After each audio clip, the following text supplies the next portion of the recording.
Welcome to the video on emotional wellness from an external focus, and welcome to my office. Now, in our last video this month, I talked about the mindset needed to take better care of your emotional focus. Some of the areas I discussed were focused on building resilience, reducing stress, getting better quality sleep, strengthening social connections, and of course, mindfulness. And these were all really about your mindset. So getting your mind kind of wrapped around these concepts.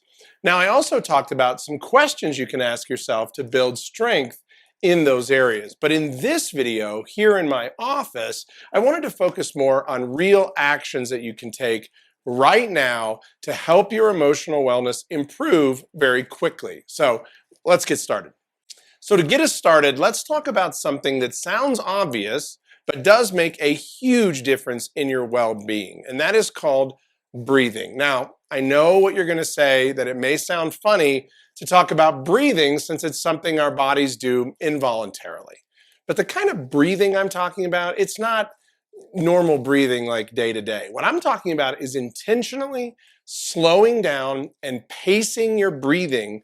And that is really designed to calm your mind while calming down any anxious feelings or stressful feelings that you're having. Now, Capital Blue Cross recently came out with an incredible video guide for mindfulness meditation, which our HR team can help you access very quickly. But for now, I wanted to give you a quick tool that I personally utilize to manage my breathing. Now, first of all, I do want to say this, that given where you work and the environment you work in, you may want to do this a little bit differently. But this is literally a 10 to 15 second mindful breathing demonstration. So basically what I'll do is if I'm here in my office and I'm in the midst of my day and I'm busy, if I feel myself kind of breathing quickly, or I feel myself getting stressed, or even if I just feel myself getting agitated by something, what I'll do is I will turn away from my desk. I'll either look out the window or I'll look into the room, and I'll just stop for a second. And for about 10 or 15 seconds,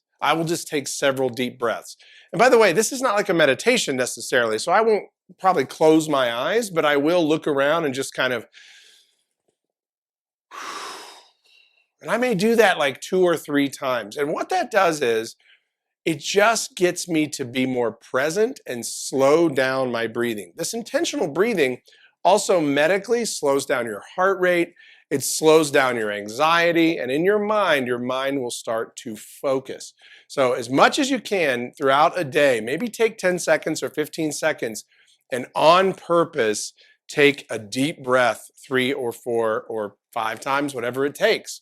The point is, you may want to write a little note that says slow breathing, not remember to breathe. That's silly. But write down something like slow breathing and maybe put it somewhere where you'll see it on a regular basis. Breathing is critical. Now, how else can we boost our emotional health on a daily basis? Well, Everyday Health recently published an article called 10 Ways to Boost Your Emotional Health Through Improving Your Self-Esteem. And they give us a lot of great actions you can take right now to reboost or reboot your emotional health and get it into great shape. So I'm just going to go through a few of these, not all of them, but let's talk about some that we have kind of hinted to in other wellness dimensions. One is growing your circle of friends. Now, there are lots of ways you can do this. We've talked about it often, but what I really want to help you understand is that a small action can start to slowly grow your circle of friends. If you're in a neighborhood where you live and you can just walk around and maybe say hi to a neighbor you haven't talked to in a very long time. This is a small way to start to bring in more people to your friend group. And I would not suggest you do this in a big way necessarily. You don't need lots of new friends, just 1 or 2 as time goes on. And also, don't think you can do this through social media. Social media is not really a good mechanism for real human contact. So I would caution you in doing that and instead say, grow your friends one-on-one, in person.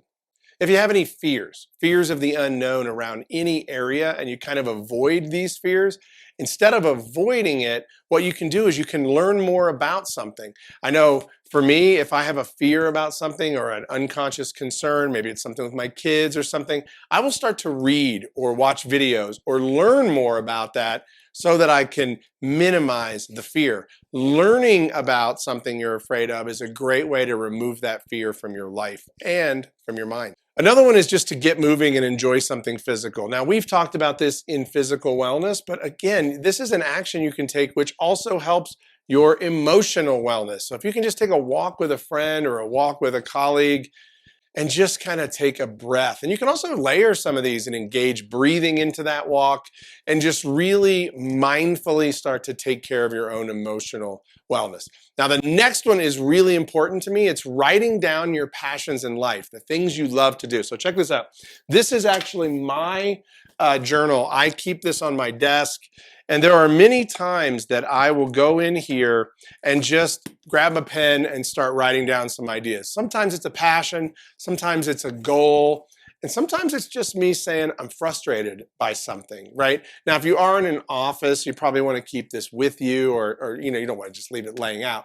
But this is something you can really use to write down things you care about, things you're passionate about, and set some goals. So I really appreciate my my journaling, and it doesn't have to take long. It's not like you have to write 5 pages. You can just write a couple of notes, some things you're passionate about, so you don't forget them, or some ideas that you have. It's a really great way to stimulate your mental wellness, your emotional wellness. Another one is meditation. Now, I do a lot of meditation. I've done meditation for many years. Here's my suggestion on meditation. If you have never meditated before, I would suggest you not try to take on 30 minutes or 60 minutes of a meditation, because you will feel like that time never ends. It'll just feel really stressful. However, you could easily take on and find a 5-minute meditation, a 10-minute meditation, short meditations that clear your mind. And I would always, when I'm starting a meditation practice, I would always look for something that gets some kind of an intention met. Later, as you progress through meditation, you start to learn about it. You may take a 30-minute meditation that has no real goals other than clearing your mind, but it's very hard to start there. So start with meditation very small. Find a 5-minute or a 10-minute meditation, something that you like. It is really the key. Another one is setting weekly goals. Can't stress this one enough, how important goals are to our emotional wellness. Little goals. I read somewhere once that if you just make your bed in the morning and that's a goal and you check it off your list, you've accomplished something and it empowers you for the rest of the day. I know it sounds silly, but setting little goals like that actually compound throughout a day, and it makes a huge difference. So if you set goals daily and then weekly, you'll actually make a huge difference in your emotional wellness.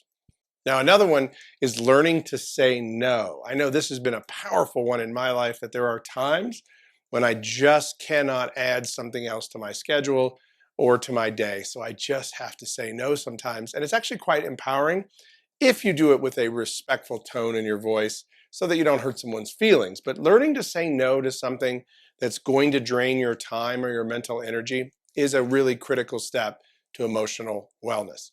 And remember, according to familydoctor.org, people who are emotionally healthy are in control of their thoughts, their feelings, and their behaviors. They're able to cope with life's challenges. That's kind of how you know when you're getting on track around emotional wellness. People like you and I who are emotionally more well, and we've got our minds kind of emotionally healthy, we can keep problems in perspective. We can bounce back from setbacks. We have an incredible resilience, and we feel good about ourselves, and we have good relationships. That's how you know when all this is really starting to work.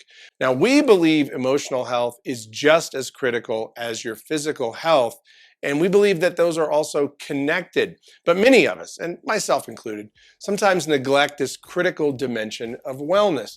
We tend to ignore it until we become overwhelmed or burned out, or when we become kind of in a crisis, and then it's sort of too late. So what we hope is that these videos will help you take charge of your emotional health now. And I really do encourage you, please reach out to us for more information on exercises and mental support, or frankly, if you just need to talk with someone today, we hope that you reach out.